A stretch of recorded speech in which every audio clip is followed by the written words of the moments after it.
सर्वसामान्यांच्या हक्काचा आवाज जागर जनस्थान। नाशिक महानगरपालिका साजरा करत आहेत स्वच्छतेचा हरित कुंभ।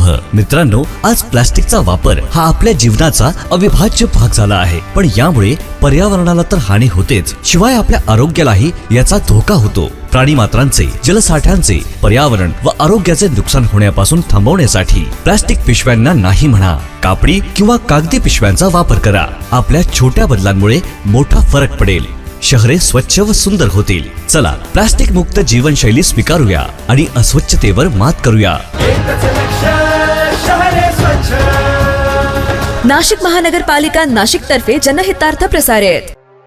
भारतरत्न डॉक्टर बाबासाहेब आंबेडकर यांची 134वी जयंती मनमाड शहरामध्ये मोठ्या उत्साहात साजरी करण्यात आली आहे। या जयंती उत्सवाचे अध्यक्ष मिलिंद उबाळे यांच्यासह मनमाड पालिकेची माजी नगराध्यक्ष राजाभाऊ अहिरे, रिपाईचे शहराध्यक्ष दिलीप नरवडे, गंगाभाऊ त्रिभुवन, ॲडव्होकेट सुधाकर मोरे, कैलासभाऊ अहिरे, PR निळे, नाना निकम यांच्यासह मोठ्या संख्येने कार्यकर्ते व पदाधिकारी या जयंती उत्सवाच्या नियोजनामध्ये सहभागी झाले होते।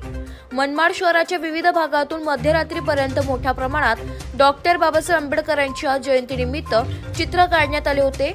हजारोंच्या संख्येने भीमसैनिक या जयंती उत्सवात सहभागी झाले होते। जागर जनस्थानसाठी प्रतिनिधी क्रांती आव्हाड, मनमाड। नाशिक महानगरपालिकेच्या सार्वजनिक आरोग्य विभागाच्या वतीने जाहीर आवाहन। गुइलेन बॅरे सिंड्रोम अर्थात GBS ला घाबरू नका, पण दक्षता घ्या। पाणी उकळून प्या, स्वच्छ आणि ताजे अन्न सेवन करा। शिजलेले व न शिजलेले अन्न एकत्रित ठेवू नका। लक्षात ठेवा, अचानक पायात किंवा हातात कमजोरी किंवा लकवा, चालताना त्रास किंवा अशक्तपणा, बऱ्याच दिवसांपासून डायरिया अशी लक्षणे आढळल्यास त्वरित डॉक्टरांचा सल्ला घ्यावा व तात्काळ उपचार सुरू करावा। सार्वजनिक आरोग्य विभाग, मनपा नाशिक द्वारे जनहितार्थ प्रसारित।